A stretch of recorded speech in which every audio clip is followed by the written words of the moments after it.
Madame, Monsieur, bonsoir et merci de nous rejoindre sur la première. Voici les titres de votre journal. 10 tonnes de commandes en ligne en provenance de France sont bloquées en Australie. L'OPT ne veut pas être pointé du doigt, la faute aux fermetures des frontières. Le ministre Sébastien Lecornu poursuit sa visite en Polynésie. Il était hier sur le site des essais nucléaires de Moruroa pour argumenter ses échanges cet après-midi avec les associations d'anciens travailleurs et parlementaires.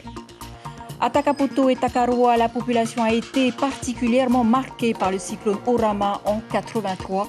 Retrouvez les témoignages de ceux qui l'ont vécu dans un instant. Et pour protéger cette population des Tuamotu, l'État investit 6 milliards de francs dans la construction d'abris cycloniques dans les atolls qui n'en ont pas. En direct de la présidence, Ayata Tarhau pour savoir où en est la signature de la convention. À tout à l'heure. Et que deviendraient les populations éloignées des Tuamotu sans la radio? Takapoto toujours nous invite dans le quotidien de ses habitants, un quotidien rythmé par la radio. Leur seul lien avec l'extérieur, c'est à voir dans votre rubrique Aïe Fénois. Les retards de livraison explosent dans le e-commerce et si vous avez commandé en France, eh bien, vos colis font peut-être partie des 10 tonnes de marchandises qui ont quitté le Havre avant de rester bloqués en Australie. En fin de compte, la fluidité d'avant dépend de l'ouverture du ciel vers la France. Stéphane Ratino et Patita Savia. Ici, au centre de tri de l'OPT, la capacité hebdomadaire est de 18 tonnes de colis. Mais avec la fermeture du ciel métropolitain, les colis arrivent au compte-gouttes. Si la semaine dernière, ce fut 13 tonnes, pour les 7 jours à venir, les prévisions sont minces, 2 tonnes. Vous voyez là, eh bien, ce sont les colis de la chance parce que en ce moment, recevoir ces colis en temps et en heure, c'est au petit bonheur. La chance, ces colis sont partis la semaine dernière de France. Certains sont datés du 4 et du 5. Ils sont arrivés par le vol Air France de ce week-end, bientôt dans les maisons ici de Polynésie. Mais vous allez le voir, la route pour venir jusqu'à la Polynésie est un peu compliquée en ce moment. En ce moment, 10 tonnes de marchandises pour la Polynésie se baladent sur les océans de la planète. Parties du Havre, elles ont transité par le canal de Suez et sont en attente dans un port australien. Le premier bateau pour Papeete est prévu en juillet. Derrière cela, une logique des expéditeurs face au manque de créneaux aériens. Colissimo et La Poste ont décidé de ne pas stocker les colis indéfiniment sur Charles de Gaulle avant expédition parce que c'était pas possible et ça allait commencer à... Ils n'avaient pas de prévision à moyen et long terme de l'état de cette crise, du nombre de réductions de vols qui allait se passer. Et donc ils ont pris la décision d'acheminer par bateau, par voie maritime, tous les colis de métropole vers la Polynésie. Ce sont de longs voyages. Et effectivement, normalement, ça prend à peu près un peu moins de 2 mois pour joindre Le Havre à la Polynésie. Mais ce coup-ci, on a eu un couac. C'est un sac qui vient de Hong Kong, qui a été acheminé ici par Air France. On a aussi... Ça vient des Pays-Bas. Mais à moyen terme, l'optimisme est de rigueur. Pour les USA, la réouverture du ciel est une quasi-certitude du respect des délais. À une exception près, la poste américaine ne veut travailler qu'avec United Airlines. Les autres entreprises passent par ATN. Depuis la France, la rapidité de la livraison dépendra donc de la multiplication des rotations. Pour le courrier et les recommandés, cela fonctionne, mais en attente d'un colis, demandez à votre expéditeur. Jusqu'au destinataire, à savoir nous, Wharelata, et on est effectivement rémunéré pour la délivrance en Polynésie. Donc c'est l'expéditeur qui paye son prestataire, à savoir Colissimo La Poste, pour l'acheminement, les frais de transport aérien, maritime et la délivrance à Wharelata en Polynésie. C'est-à-dire que si j'ai payé pour un Colissimo, donc a priori courrier urgent, qui n'arrive pas, je me retourne contre qui ? Alors, il faut surtout voir avec votre expéditeur. Dans le sens inverse, Tahiti-France, cela roule. Le volume est 20 fois moins important qu'au départ de Paris, en moyenne 800 kilos par semaine. Sachez qu'en cas de non-livraison, des recours sont tout à fait possibles. La visite marathon du ministre des Outre-mer s'est poursuivie hier sur l'atoll de Moruroa. Sébastien Lecornu a tenu à se rendre sur le site où ont eu lieu les essais nucléaires avant de rencontrer aujourd'hui les associations d'anciens travailleurs et parlementaires. L'occasion pour le ministre de se renseigner sur tout ce qui a été fait depuis la fin des essais. Suite à une visite qu'il a effectuée au Centre d'énergie atomique en région parisienne, il s'est également tenu au courant de l'activité géologique du site et des risques d'effondrement. Et cet après-midi, face aux associations d'anciens travailleurs et parlementaires, les débats étaient plutôt constructifs. Lucille Guichet-Tirao et Hubert Liao. Plus de 2 heures de discussion entre le ministre des Outre-mer, quelques élus et les forces vives du pays. Sébastien Lecornu appelle à davantage d'humanité dans le traitement des anciens travailleurs malades. Quant à la déclassification et au pardon, là où l'État est également très attendu, rien de tranché. Assumer, poser ce qu'est rendre justice et ce qu'est la vérité, c'est plus fort que le pardon. Il y a une grande demande de la part des associations pour déclassifier les documents secret défense. Est-ce qu'aujourd'hui, ce travail de transparence et de vérité, il va se faire ? Ça fait partie des points qui seront évidemment au cœur de la table ronde. Une fois de plus, il n'y a pas de président de la République dans ce qu'il m'a demandé de faire ici, c'est de n'évacuer aucune question préalable par principe. La table ronde du nucléaire sera coordonnée par un préfet au niveau de l'État et par Joël Alain du côté du pays. L'association 193 veut rester optimiste pour la suite. Ils ont entendu le ministre dire à plusieurs reprises que générationnellement parlant, le président Macron ne se situait pas ni avec la droite ni avec la gauche, donc était libre sur ce sujet-là et il assumait tout. Et il était prêt à tout assumer. Donc avec un tel discours, on veut prendre au mot sur ce beau souhait de tout assumer. De son côté, l'association Moruroa et Tato campe sur ses positions. Elle ne participera pas à cette table ronde et veut juger sur des actes. Le Motu collecte une source permanente de diffusion de radioactivité dans le lagon et dans l'océan. À Moruroa aujourd'hui, l'État a les moyens techniques, financiers pour dépolluer ce Motu aujourd'hui. Et le deuxième, c'est le conteneur Mekmes en 93, enfoui à La Paz, où il y a tous les déchets radioactifs. Si l'État ne dépollue pas ça, tout le reste c'est de la littérature. Le nucléaire comme une épine commune dans le pied de l'histoire. En juin prochain se tiendra donc la première table ronde entre l'État et le pays à Paris, 55 ans après le premier tir nucléaire en Polynésie. Autre échange, celui avec les représentants des cultes des territoires d'outre-mer, une habitude prise par le ministre lors de ses déplacements. Ce matin, Sébastien Lecornu s'est entretenu avec les responsables de plusieurs confessions religieuses. 3 thèmes ont été abordés. Le point avec Caroline Fari et Patrick Tsinsing. Premier point abordé, le Covid et la vaccination. Les responsables religieux admettent volontiers que c'est le seul moyen de sortir durablement de la crise. Autre thème, l'impact économique et social de la crise sanitaire et l'inquiétude des églises pour les familles polynésiennes sans emploi. Alors c'est vrai pour celles et ceux qui vivent de l'économie touristique, c'est vrai aussi pour ce repli un peu sur nous-mêmes qu'a pu entraîner cette crise sanitaire. Là aussi, c'était l'occasion d'avoir un échange un peu en complément de ce que j'ai pu moi aussi ressentir du monde touristique, quand même largement impacté par cette crise, mais sur lequel, comme vous le savez, je n'y reviens pas, on a une réouverture progressive. Dernier point, le délicat sujet du nucléaire sur lequel les cultes sont fortement engagés, même si la plupart refusent toute forme de politisation. Ce qui est important, c'est de regarder aujourd'hui. Il ne faut pas vivre avec le rétroviseur. Aujourd'hui, quelle est la place du nucléaire et notamment comment la paix peut être assurée uniquement si on s'appuie sur la possession de l'armement atomique. Il y a eu des retombées néfastes à notre santé. Donc voilà, ça n'a jamais été prouvé que le nucléaire apporte du bien. Malgré nos sollicitations, rien n'a filtré de l'entretien spécial entre le ministre et les représentants de l'église protestante Maheuil. Le président François Pihatet, qui souhaite une table ronde sur le nucléaire en Polynésie, affirmait le matin même sur notre antenne radio. Ce que nous dirons au ministre, c'est de faire un forfait direct. Il n'y a plus à discuter. La preuve est là que toute la Polynésie a été contaminée par les essais nucléaires. C'est comme la chanson de Dalida, paroles, les paroles, les paroles. Mais il y en a assez des paroles. Maintenant, il faut faire l'action. Je pense aussi qu'on a besoin d'avoir une confrontation intellectuelle, scientifique qui soit rigoureuse et sérieuse. Et le faire à Paris, c'est évidemment cette assurance-là. Le président de la République sûrement participera. Sébastien Lecornu promet sur ce dossier un engagement de vérité sans sujet tabou. Merci à tous en tout cas. À plus tard. Merci beaucoup.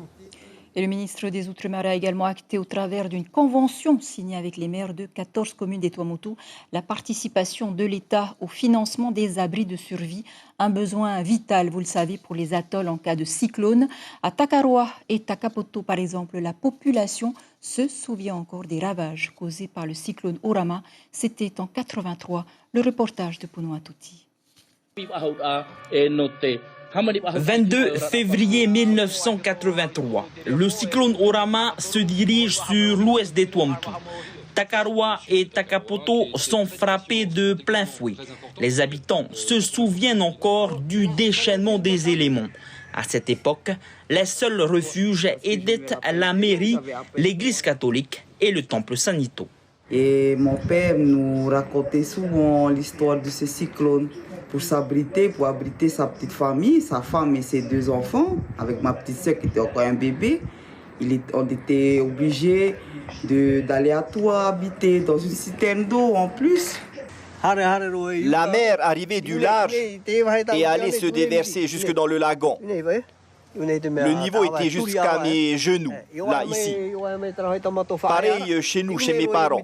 La mer arrivait jusqu'à mon bas-ventre. Toute la nuit, nous passions la nuit sur la citerne avec nos matelas. Et c'était impossible de fermer l'œil car le vent et la mer étaient très forts. Et donc c'était comme ça jusqu'à ce que le temps se calme. Nous restions dans la maison. Personne n'allait à l'extérieur. Heureusement que le mauvais temps n'a pas duré trop longtemps. Mais beaucoup de dégâts sur les habitations. Aujourd'hui, le plateau de Kakararuna accueille l'abri cyclonique de Takapoto.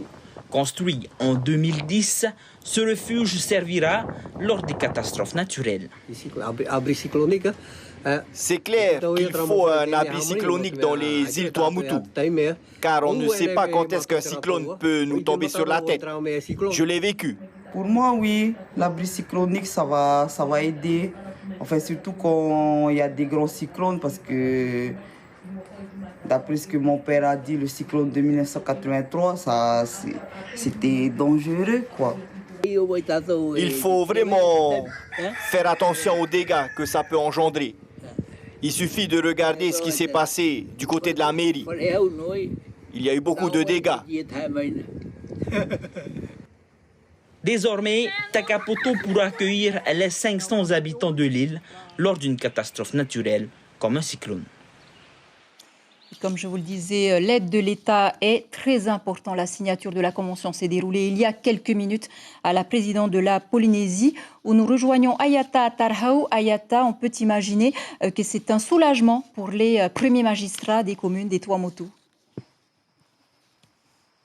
Eh bien, écoutez, Chiquita, un soulagement partiel, nous avons envie de dire, et vous allez comprendre pourquoi dans quelques minutes. Quoi qu'il en soit, ce financement avait disparu depuis 2013. Dès lors, eh bien, les procédures administratives qui étaient incombées aux communes pour pouvoir prétendre à un financement étaient très lourdes, car le financement de ce genre de projet, notamment pour la construction d'abris cycloniques, faisait obligatoirement l'objet de contrats de projet État, pays, ou alors était financé par le Fonds vert. Résultat, le temps d'attente pour obtenir un financement était alors très long. Mais cette signature de ce soir, eh bien, elle permet de facto le déblocage des fonds.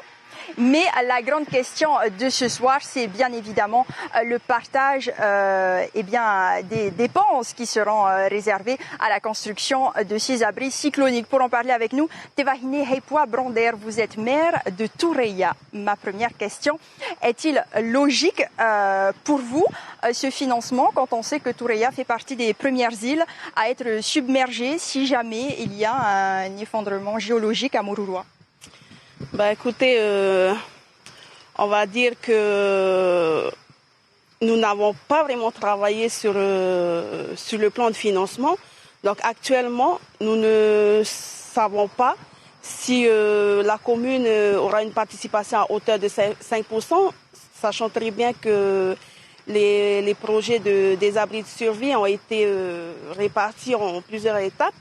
Donc, suite à la signature de cette convention, on y travaillera dessus et c'est seulement là on saura exactement la participation de la commune dans le projet. Alors pour l'heure, la participation des communes est bien à hauteur de 5%. Pour une petite commune comme Toureia, il faudra, quoi qu'il en soit, faire un prêt auprès de l'AFD. Est-ce que cela paraît juste pour vous? Écoutez, 5%, c'est pas négligeable. Hein. Pour une petite commune, c'est pas du tout négligeable. 5%, en tous les cas, on va se réunir encore avec l'État justement et le pays où peut-être on pourra débattre un peu plus sur le sujet. Alors pour vous, quoi qu'il en soit, vous avez choisi une extension puisque pour l'instant vous avez 2 abris de survie à Toureia, un qui est amianté et l'autre qui a été construit en l'an 2000, donc vous avez choisi pour une extension. Est-ce qu'il ne serait pas plus sûr de construire un tout nouvel abri? Écoutez, nous, ce qui nous pénalise aujourd'hui, c'est un problème foncier. C'est ce qui nous empêche justement de reconstruire le nouvel abri. Donc une extension c'était la solution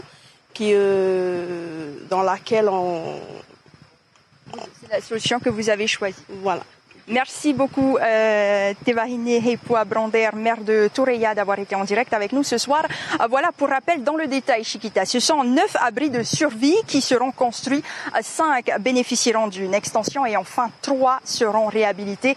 Je rappelle également que cette signature de convention acte effectivement la participation de l'État au financement de la construction de ces abris, mais le partage est divisé, c'est-à-dire que sur un total de 6 milliards de francs pacifiques, 6 milliards seront à la charge, 3 milliards plutôt seront à la charge du pays et puis toutes les communes devront apporter leur participation à hauteur de 5%. Merci beaucoup Ayata Tarha pour ce point en direct donc de la présidence. Comme vous venez de l'entendre, se pose toujours donc la question de la participation de 5% pour financer ces abris de survie, notamment pour les toutes petites communes comme Toureia dont vous venez d'entendre le maire. Et au programme de la visite du ministre demain, outre la remise des prix des Tech Island à 8h à la présidence, il découvrira le système de soins de l'hôpital à 10h. Il rencontrera aussi le personnel médical qui a œuvré durant la Covid, le personnel médical de Taoné bien sûr. Enfin, dans l'après-midi, Sébastien Lecornu se rendra du côté de Tayarapu Ouest avant de terminer par la visite du spot de Teahupo'o où sont prévues les épreuves de surf des JO de 2024. Et cette visite du ministre, il en sera question demain avec la sénatrice Lana Tetouanoui, l'invitée café de votre matinale radio, l'occasion de faire un point avec elle sur les dossiers qu'elle défend au Sénat. Voilà, qui referme ce volet politique. Tourisme, toujours pas d'embellie. Toutefois, la perle du Pacifique amorce une toute petite reprise. Une semaine après l'ouverture des frontières, certains hôtels de l'île, comme le Saint-Régis par exemple, ont accueilli leurs premiers touristes américains, heureux de revenir au Fénois pour la 2e fois pour certains. Le directeur de l'hôtel est confiant et optimiste pour les prochains mois. Il annonce une reprise du travail progressive pour les employés dans le respect, bien sûr, du protocole sanitaire. Les professionnels retrouvent le sourire. Ils réagissent au micro de Rosanna Maïhuta. La reprise se fait un peu calmement sur cette première semaine, bien évidemment, puisque les touristes arrivent petit à petit. Mais Dieu merci, assez rapidement, on va commencer à avoir des occupations qui vont augmenter. C'est bénéfique pour nous, hein, mais malgré qu'il y a les aides de l'État et du territoire, il faut travailler. Moi, je ne peux pas ne pas travailler. 3 mois, je vais dire glander à la maison, c'est pas du tout ça. Voilà, le bilan du Covid du jour reste stable. 30 cas actifs, dont 7 cas nouveaux depuis vendredi. Seulement une personne hospitalisée en réanimation. Quant aux vaccinés, près de 31 500 Polynésiens sont immunisés. Plus de 49 700 attendent leur 2e injection. Et puis, cette triste image d'un cachalot en état de décomposition qui s'est échoué sur une plage de l'atoll de Kauehi, au Tuamotu. Par sécurité, la cause des échouages, bien sûr, fait toujours l'objet de recherches. Une partie s'explique par la fatigue, la maladie ou des perturbations des sonars d'écolocation liées à la surpêche. La DIREN et la municipalité alertent la population de ne pas s'en approcher. Ce zoom bien mérité maintenant sur les élèves de 4e du collège d'Aroué. Ils ne sont que 2 lauréats à Paris avec leurs professeurs, mais leur clip sur le thème de l'esclavage a séduit le jury de France et la classe a remporté la 6e édition du concours La Flamme de l'égalité. Et cela à l'occasion des 10 ans de la commémoration officielle de la traite et de l'esclavage. Nos équipes de Malakoff les ont rencontrés en pleine visite de la capitale juste avant la remise des prix ce lundi. Écoutez cet extrait qui a fait toute la différence, suivi de la réaction des 2 élèves. C'est un combat de sueur et de sang, d'aléas qui viennent et qui vont, une danse sans fin mêlée de guenilles, de cris et de chagrins, de pleurs, de douleurs et d'espoir vain. Une danse où chaque faux pas est une brûlure, chaque faux geste une morsure, où chaque parole est un poison et chaque accord un hurlement. C'est juste formidable et exceptionnel. Et oui, évidemment, je pense à ceux qui ne sont pas là avec nous, mais je sais que je les porte avec moi parce que notre projet est fondé sur toute notre collaboration avec tout le monde et tout ce que je le fais avec eux et pour eux. C'est la première fois que je viens à Paris, ça me fait plaisir, c'est beau, moi j'aime ça et je pense aussi à tous mes amis qui sont là encore à Tahiti, parce qu'eux aussi, ils auraient aimé voir ça, cette belle ville. En tout cas, bravo à ces élèves de 4e du collège d'Aroué. Et pour clore ce journal à Tahiti, on n'a pas idée à quel point la radio peut être essentielle à la vie des habitants des îles, surtout ceux qui vivent loin, très loin de la capitale. Certains n'ont pas le web ni la télé et leur journée démarre avec les premières informations de Polynésie la première. Voyez ce reportage de Punuatuti à Takapoto.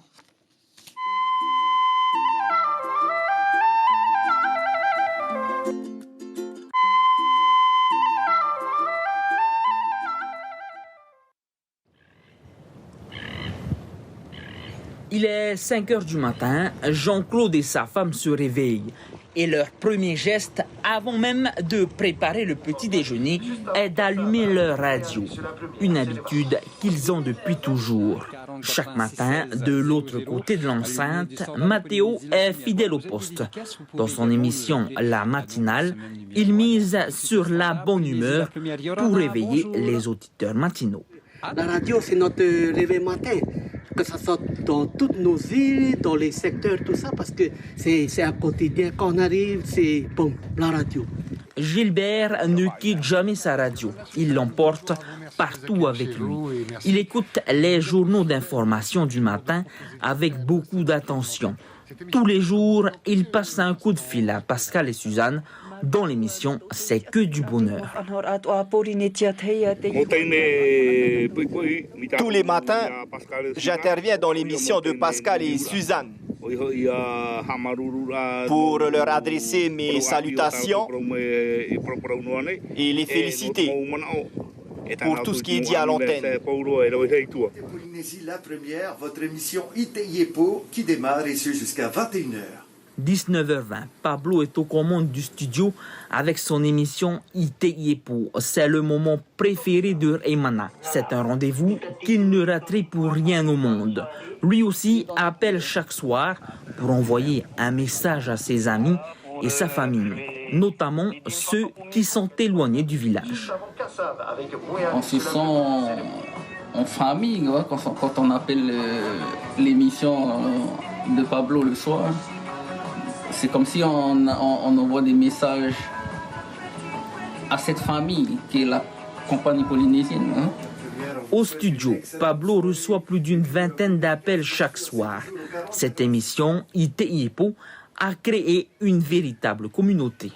Alors, il est vrai qu'une communauté s'est formée autour de cette émission Ite-Iepo, une communauté appelée la compagnie polynésienne par nos auditeurs. Cette émission existe déjà depuis quelques années et des auditeurs, bien sûr, nous écoutent depuis bien longtemps déjà. D'autres nous ont rejoints en cours de route et puis c'est grâce en partie à la direction qui a voulu garder cette proximité, ce lien entre les Polynésiens des 5 archipels. Météo, passage des goélettes, la radio fait partie du quotidien des habitants des Tuamotu. Elle permet de rester informé même dans les secteurs les plus éloignés de la Polynésie. Voilà un lien à préserver, absolument. Voilà qui referme cette édition dont je vous rappelle l'information principale. Le nucléaire, bien sûr, Sébastien Lecornu s'est entretenu cet après-midi avec les associations d'anciens travailleurs de Moruroa et les parlementaires. L'association 193 se dit ouverte à l'organisation d'une table ronde à Paris. Joël Alain devrait être le coordonnateur des réunions préparatoires et de cette mission. Le nucléaire qui sera aussi à la une de vos quotidiens de demain. La dépêche titre Nucléaire, Fritsch et Lecornu veulent dépolitiser le débat. Tahiti Info, nucléaire, nous n'avons pas peur de la vérité. Voilà, c'était l'essentiel de l'actualité. Merci de nous rester fidèles. 5 heures, vos infos radio. Restez avec nous à suivre votre magazine de l'agriculture, ça pousse au Fénois. 19h40, Patitifa. 20h35, votre film This Is Us. Belle nuit. Sur la première, on se quitte sur les images d'une remonta filmée par le club Tohora de Bora. À demain.